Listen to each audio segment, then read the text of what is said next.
이번 영상은 현장에서 들려드리는 죄와벌 이야기 두 번째 시간입니다.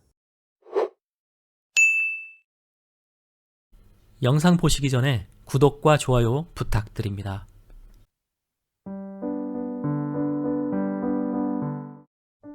죄와벌의 무대가 되는 센나야 광장, 케이다리, 알론킨 저택, 라스콜니코프의 집, 소냐의 집, 전당포 노파의 집을 차례로 소개한다.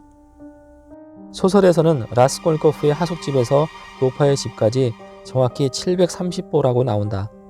라스콜니코프의 하숙집에서 노파의 집까지 경로는 대략 2개로 추려볼 수 있다.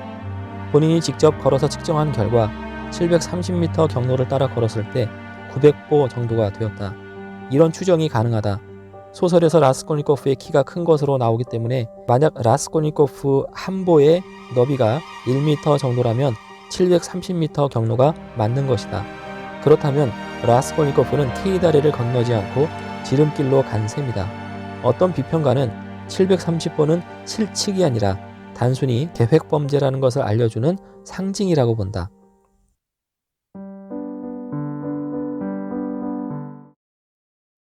센나야 광장은 모스크바 방면에서 상트페테르부르크로 오는 상인과 여행객들의 도착지였다. 여행에 지친 말들을 먹이는 말죽을 팔았으며 사람들을 상대하는 노점상, 식당, 유곽들이 들어선 곳이었다. 한국으로 치면 말죽거리에 해당된다. 1861년 농노제 폐지를 전후하여 수많은 농민들이 일자리를 찾아 상트페테르부르크로 올라온다. 이들을 위한 임대주택들이 건설되는데 저임금 노동자나 가난한 고학생들이 몰리는 곳이 된다. 일자리를 얻지 못한 노동자들이 대낮부터 술을 마시며 괴로움을 달랜다. 모스크바 방면에서 오는 상인이나 여행객들을 대상으로 하는 유곽이 들어서 있다. 가족을 부양해야 하지만 여자로서 일자리를 찾기 어려운 그 시대에 여주인공 소냐는 거리의 여자가 되고 만다.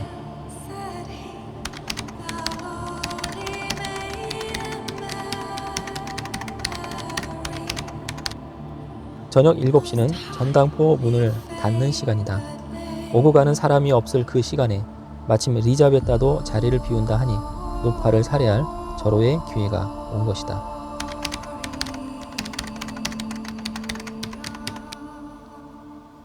라스콜니코프는 소냐의 말대로 센나야 광장으로 가지만 차마 내가 죽였습니다라는 고백은 하지 못한다.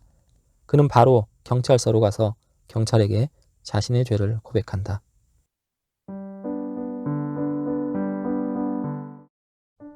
이쯤에서 소설 제목에 죄에 대한 풀이가 필요하다.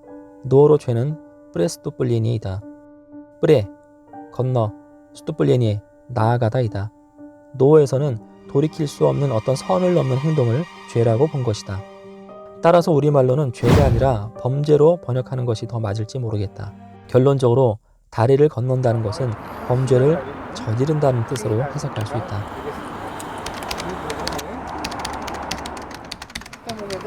거리로 나와서 다리를 향해 천천히 발걸음을 옮기고 있다. 이 첫 문장에 소설의 주제를 암시하는 상징이 들어있다. 하숙집, 작은 방은 이 청년이 가난하다는 것과 속박되어 있는 상태임을 말한다. 거리로 나왔다는 것은 자유를 향한 한 걸음을 내디뎠음을 말한다. 망설이는 듯한 모습은 어떤 중대한 일에 대한 결정을 아직 내리지 못한 상태를 말한다. 마지막으로 케이다리의 해석이 중요하다. 다리는 건너가게 해주는 것이다. 건너간다는 것은 결행을 의미한다. 이는 라스콜니코프의 미래를 암시하는 것이다. 이후 소설에서는 더 이상 케이다리에 대한 언급이 없다. 도스옙스키는 다리를 범죄의 상징으로만 사용한 것이다. 이렇게 위험한 삶을 사는 자를 다리를 건너는 사람으로 생각할 수 있다. 다리를 건너는 사람 하면 떠오르는 존재가 있다. 니체의 초인이다. 라스콜니코프도 초인도 모두 건너가는 존재이다. 한번 건넌 이상 과거로 돌아갈 수 없다. 라스콜니코프도 초인도 자유를 위해 다리를 건넌 셈인데 건너는 행동이 라스콜니코프에게는 살인이다.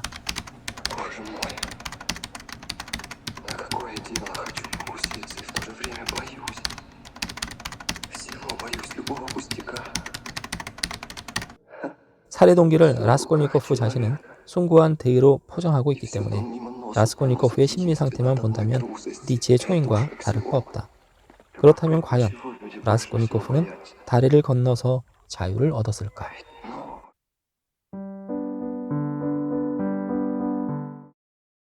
S 골목이 있는데 여기 보시면은 이렇게 S 골목 표시가 되어 있습니다. 책이 다 보여져 있어요. 이거 바로 러시아가 얼마나 문학을 사랑하는지. 1894년부터 97년까지 이곳에 소설을 유명한 살아왔다. 도스옙스키의 일생을 잠깐 돌아보면 좋을 것이다. 도스옙스키는 1845년 가난한 사람들이라는 소설로 25살의 나이에 일약 스타로 떠오른다. 그러나 이후 후속작은 인기를 얻지 못하고 페트라옙스키의 사회주의 서적클럽 활동으로 체포된다.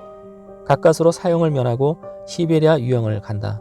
이때 간질병이 심해졌다고 전해진다. 시베리아 유형이 끝나자 그곳에서 만난 마리아 이사예바라는 미망인과 결혼하고 상트페테르부르크로 돌아온다. 아내는 폐병 환자였는데 오래 살지 못할 운명이었다. 그 무렵 수슬로바라는 여대생과 바람이나 유럽을 전전하는데 이때 도박에 빠져든다. 상트페테르부르크로 돌아온 지 얼마 안 되어 아내가 죽고 친형까지 급사하게 된다. 형의 빚을 떠안아 이후 돈 때문에 늘 힘든 삶을 산다. 스젤롭스키라는 출판업자와 계약을 맺어 일금 3,000루블을 받고 1년 안에 새 소설을 내기로 한다. 계약기간 26일이 남은 시점에 20살의 속기사 안나 스니트키나를 소개받아 소설 노름꾼을 완성한다. 안나와 결혼하여 4자녀를 낳는데 첫째와 막내가 죽고 남매 둘만 살아남는다. 영리하고 헌신적인 안나 덕분에 빚을 청산하고 별장까지 구입한다. 1880년 유작인 까라마조프가의 형제들을 남기고 이듬해인 1881년 60세의 나이로 사망한다.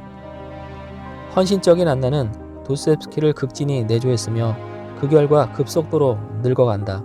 30대에 이미 50대인 도스옙스키만큼 노화된 모습을 보여준다. 그러나 안나는 72세까지 장수하였다. 안나가 하나님이 보내준 천사임을 직감한 도스옙스키는 그녀에게 어떻게 청혼할까 고민하다가 기지를 발휘한다. 늑다리에 병이 있고 성격도 고약한 예술가가 있소. 그가 젊은 모델을 좋아하게 되었소.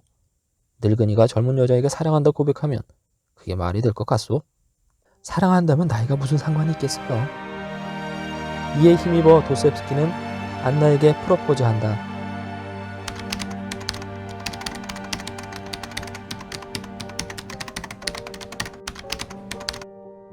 도스옙스키는 가장 행복했던 인생의 마지막 시기를 안나와 함께한다.